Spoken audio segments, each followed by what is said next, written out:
بسم الله الرحمن الرحيم. أهلا بكم في درس جديد أو حلقة جديدة. النهاردة هنتعلم مع بعض طريقة تصميم جدول على الإكسل.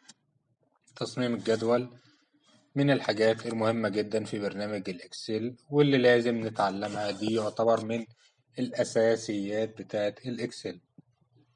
أول حاجة هنعملها هنكتب البيانات بتاعتنا، مثلا المسلسل واسم الموظف، مثلا لو هنشتغل على نظام شركة، الراتب، العمر، أي حاجة ممكن نكتبها، مثلا الوظيفة. تمام. هنيجي مثلا هنكتب في 1 2 3 4 5، مثلا اسم الموظف محمد، أحمد، علي، محمود، حسين. الراتب مثلا أي حاجة نكتبها، 4000، 3000، 2000، 1500 مثلا. العمر 30، 20، 21 مثلا. الوظيفة محاسب، محاسب فني، عامل، عامل. هنيجي لحاجة مهمة جدا، احنا مثلا عايزين نخلي الأرقام والأسماء دي اللي هي مثلا في النص. هنيجي عند قائمة هوم، وهنيجي هنا نخلي نزل هنا زي ما انتوا شايفين، هنلاقي الأسماء اتعملت في النص، اتكتبت في النص. عايزين بقى نعمل الجدول، هنيجي هنضغط هنا بعد ما ظللنا اللي احنا عايزينه، وهنضغط كليك يمين، فورمات سيلز، زي ما انتوا معانا كده. هنضغط هنا وهنا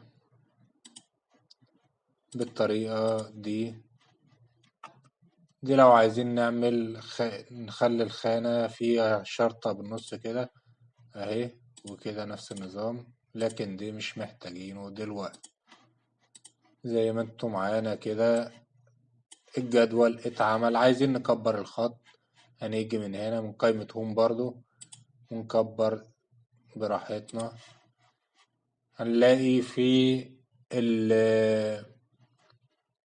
الأسماء ضاعت مننا، بنضغط هنا دبل كليك. عايزين نوسع خانة، ندوق خانة، زي ما احنا عايزين. ممكن كمان لو عايزين بدل ما هندوس كليك يمين ونغلب نفسنا، ممكن نحدد، من هنا بيعمل معانا المربع او المربعات اللي احنا عايزينها او الجدول اللي احنا عايزينه. بكده نكون وصلنا لنهاية حلقتنا. أتمنى من الجميع يكون استفادوا. حاجة برضو عايزين نعرفها مع بعض، قائمة هوم هنا لو عايزين خط مايل تحتهم، الأسماء تكون مايلة. حاجات كتير ممكن نعملها.